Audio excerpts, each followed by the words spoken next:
হালিমা সাদিয়া যখন উঠছেন আল্লাহর রসুলকে গাদার উপরে নিয়া, তো যাইতেছিলেন নিজের এলাকার দিকে, গাদা ঘুরা গেছে বাইতুল্লাহর দিকে, ঘুরা এক সেজদা লম্বা, দ্বিতীয় সেজদা আরো লম্বা, তৃতীয় সেজদা আরো লম্বা।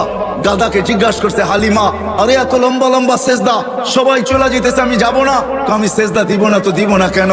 আমি সেজদা ওই আল্লাহকে দিব না তো দিব না কেন, যে আল্লাহ দুজাহানের বাদশার জন্য আমার পিঠকে নির্বাচিত করছে। আমি সেজদা দিব না তো দিব কে?